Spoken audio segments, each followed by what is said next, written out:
Hi everyone, this is Mr. Brown. We're just going to talk a little bit about linear, quadratic, and cubic polynomials.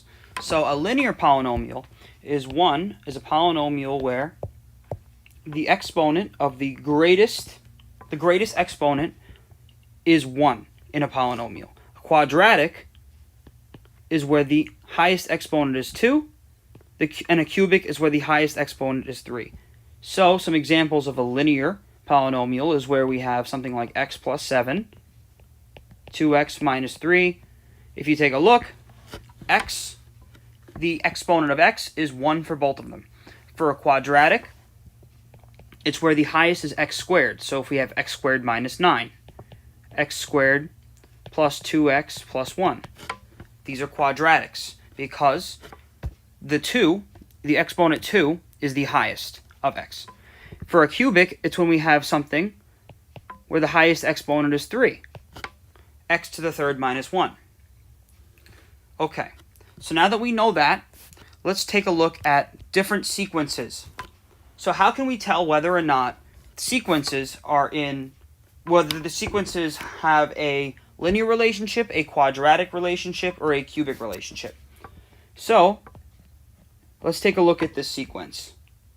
And a sequence is just a list of numbers, by the way. So if we have a sequence like this, a list of numbers, what we're going to do is we're going to see if the slope between every two are the same.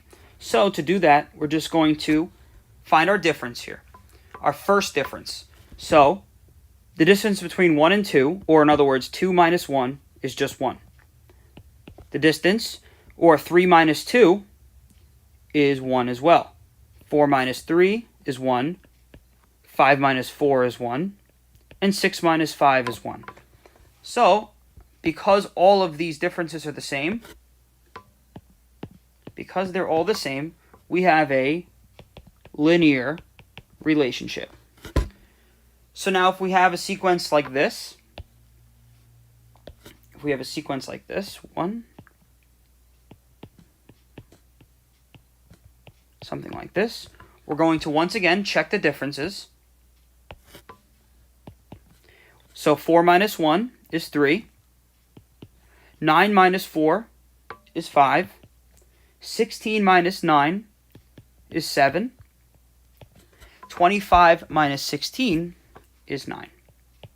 Alright, so because these numbers are not the same, these differences are not the same, we do not have a linear relationship. So this is non-linear. But we can actually check to see if it's quadratic or if it's even cubic. To check to see if it's quadratic, what we would do is we would take what's called the second difference.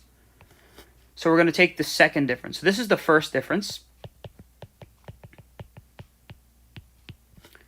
And what we're going to do now is we're going to actually subtract again. So 5 minus 3 is 2. 7 minus 5 is 2. 9 minus 7 is 2.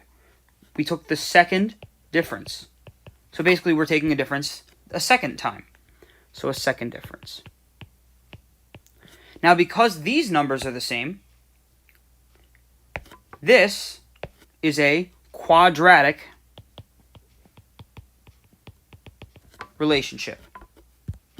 So let's take a look at another one where we have 1, 8, 27, 64, 125. Alright, let's take our first difference to see if it's linear. 8 minus 1 is 7. 27 minus 8 is 19. 64 minus 27 is 37. And 125 minus 64 is 61. Okay, so we took our first difference, and we can see that it is non-linear. All right, let's take our second difference to see if it's a quadratic. So we're going to take our differences again. I have 19 minus 7 is 12. 37 minus 19 is 18. and 61 minus 37 is 24. Okay, so once again, these numbers do not match up. So this is not, it's non-quadratic either. All right, we have one more thing to check. We're going to take what's called our third difference. So we're going to do the same procedure. We're going to take 18, subtract 12, we're going to get 6, and we have 24 minus 18 is also 6. So this is the third difference. So, first difference, the blue is the second difference, and the purple is the third. And because these match up,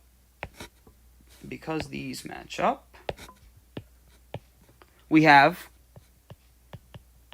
a cubic. The way you're most likely going to see a question like this is if they give you a table with x and y, and our x values, let's say, are 0, 1, 2, 3, 4, and 5, and our y values, we have 5, 4, negative 1, negative 10, negative 23, and negative 40. So what we're going to do is just like we did before. So we're going to look at the y column, the y row, and we are going to make a sequence.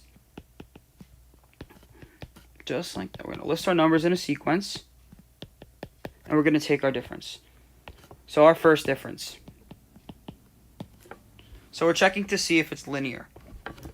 So we're going to do 4 minus 5. We're going to get negative 1. Then we're going to do negative 1 minus 4, and we're going to get negative 5. Then we're going to go negative 10 minus 1, and we're going to get, negative 10 minus negative 1. So we're going to get negative 9.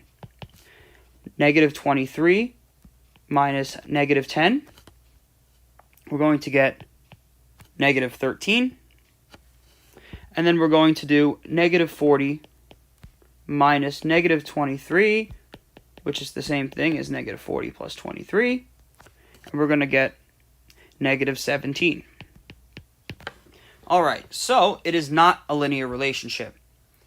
So then what we're going to do is we're going to see if it forms a quadratic relationship. We're going to do that by taking our second difference. So the difference between all of these. So our second. All right, so we're going to do negative 5 minus negative 1, which is the same thing as negative 5 plus 1, and I get negative 4. I'm going to do negative 9 minus negative 5, which is the same thing as negative 9 plus 5, which is negative 4. We're going to do negative 13 minus negative 9, which is negative 13 plus 9, which is negative 4. And then we're going to do negative 17 minus negative 13, which is the same thing as negative 17 plus 13, which is negative 4. So, clearly here, these numbers are all the same. We took our second difference. The second difference is the same. So what kind of a relationship do we have? Quadratic.